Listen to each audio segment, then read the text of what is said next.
Bulletin की शुरुआत इस वक्त की बड़ी खबर के साथ। बड़ी खबर संसद से। अब से थोड़ी देर में लोकसभा में पेश होगा वक्फ संशोधन बिल। लोकसभा में इस विधेयक पर 8 घंटे बहस होगी।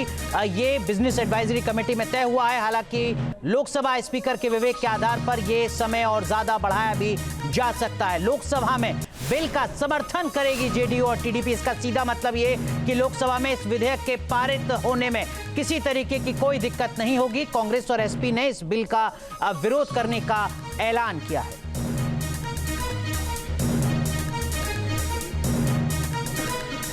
तो 4 तस्वीरें आपको दिखाते हैं। देखिए इस वक्फ बिल को लेकर किस तरीके की तस्वीरें हैं। दिल्ली, मुंबई, भोपाल और देवबंद की तस्वीरें जहां पर अलग अलग तरीके के रिएक्शंस नजर आ रहे हैं। कहीं इस बिल का विरोध किया जा रहा है, वहीं दूसरी तरफ इस बिल के समर्थन में भी लोग हैं अपनी दलीलों के साथ, अपने तर्क के साथ। देश के अलग अलग हिस्सों से ये 4 तस्वीरें आपको दिखा रहे हैं। देवबंद, भोपाल, मुंबई और दिल्ली की 12 बजे का वक्त तय हुआ है। संबंधित मंत्री किरण रिजिजू इस बिल को पेश करेंगे।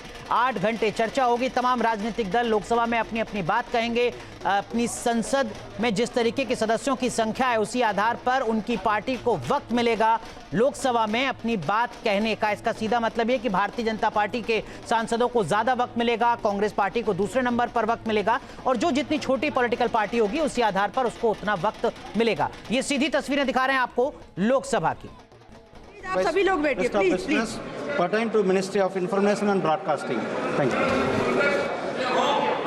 आइटम नंबर 4 माननीय श्री रवनीत सिंह जी।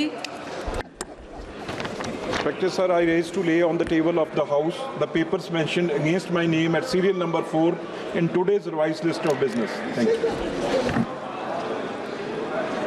आइटम नंबर 5 महासचिव जी। Sir, I have to report that Rajya Sabha at its sitting held on the 1st April 2025 agreed without any amendment to the Tribhuvan Sahakari University Bill 2025 as passed by Lok Sabha. Item number 6 माननीय श्री चंद्र प्रकाश जोशी जी। धन्यवाद सभापति जी। मैं आज की कार्यसूची में अपने नाम के सामने क्रम संख्या 6 पर यथा सूचीबद्ध याचिका समिति का प्रथम प्रतिवेदन हिंदी तथा लोकसभा की अब से थोड़ी देर में इस स्क्रीन पर आपको किरण रिजिजू नजर आएंगे। तब आप मानिएगा कि इस बिल को इंट्रोड्यूस किया जा रहा है। इससे पहले जरूरी दस्तावेज रखे जा रहे हैं। लेकिन इस बीच एक बड़ी खबर आ रही है। वक्फ संशोधन बिल पर AIMPLB का बयान सामने आया। हमारे सुझावों पर गौर नहीं किया गया है, ये कहा है all India Muslim personal law board ने। सरकार ने हमारे सुझावों को नहीं माना है। प्लानिंग के तहत ये विधेयक लाया गया है, ये आरोप लगाया है मुस्लिम पर्सनल लॉ बोर्ड ने। मुस्लिम पर्सनल लॉ बोर्ड ने कहा है कि हमारी बात नहीं मानी गई है। क्या कुछ कहा है पर्सनल लॉ बोर्ड ने, सुनिए जरा। वक्फ एक्ट 1995 में तरमीम के लिए वक्फ तरमीमी बिल 2024 को लोकसभा में पेश किया गया। अलबत्ता मुख्तसर मुबाहिसे और डिस्कशन के बाद बिल को एक ज्वाइंट पार्लिमानी कमेटी JPC के सुपुर्द कर दिया गया। इस बिल से मुतअद्दिद शराकतदारों और जो पार्टिसिपेंट थे उनको अपने मारूजात और अपने ऑब्जेक्शन पेश करने के लिए मदऊ किया गया। उन्होंने मौजूदा वक्फ कानून में मनसूबाबंद तब्दीलियों पर सख्त एतराज़ किया। एक बहुत प्लानिंग के साथ में ये अमेंडमेंट लाया गया है। JPC ने मुतअद्दिद गैर मुतअल्लिक़ अफराद को भी तलब किया जबकि वो इर्रेलेवेंट है एक तरीके से, और उन्होंने जो मौजूदा तब्दीलियों की हिमायत की है उनको सपोर्ट किया एक तरीके से। बिल आखिर JPC ने अपनी रिपोर्ट दाखिल की।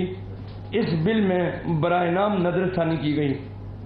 जहाँ तक ताल्लुक़ है हमारी कम्युनिटी का, उसमें 5 करोड़ के लगभग ईमेल जो इसके अगेंस्ट में थे। उसके अलावा जो भी एतराज़ात मुख्तलिफ शहरों के अंदर ऑब्जेक्शन लोगों ने पेश किए उनमें से किसी को भी कंसीडर नहीं किया गया। हमारी एनालिसिस और हमारे तज्जिए के मुताबिक 25 को सभा में प्रस्तुत कार्यमंत्रणा समिति के 90% से सहमत है। जो सदस्य प्रस्ताव के पक्ष में हाँ गए हैं, जो सदस्य प्रस्ताव के विरोध में ना गए हैं, मेरे विचार में निर्णय हाँ वालों के पक्ष में हाँ वालों के पक्ष में प्रस्ताव अनुमोदित किया जाता है। ये बिजनेस एडवाइजरी कमेटी है, ठीक है ना। माननीय सदस्य जिन्हें आज नियम 377 के अधीन मामले उठाने की अनुमति दी है, वे व्यक्तिगत रूप से अपना अनुमोदित पाठ सभा पटल पर प्रस्तुत कर सकते हैं। आइटम नंबर 11 माननीय मंत्री पंकज चौधरी जी।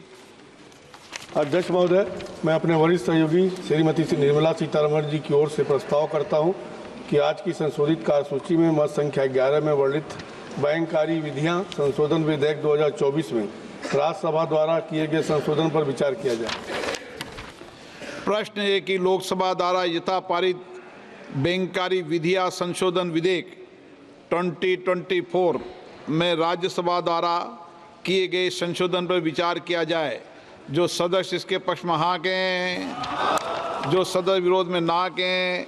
मेरे विचार में निर्णय हाँ वालों के पक्ष में हुआ, प्रस्ताव स्वीकृत हुआ। अब मैं संशोधनों को सभा के मतदान के लिए रखूंगा। प्रश्न है कि लोकसभा द्वारा यथा पारित विधेयक में राज्यसभा द्वारा किए गए संशोधन संख्या 1 और 2 को स्वीकृत किया जाए। जो सदस्य इसके पक्ष में हाँ कहें, जो सदस्य विरोध में ना कहें। मेरे विचार में निर्णय हाँ वालों के पक्ष में संशोधन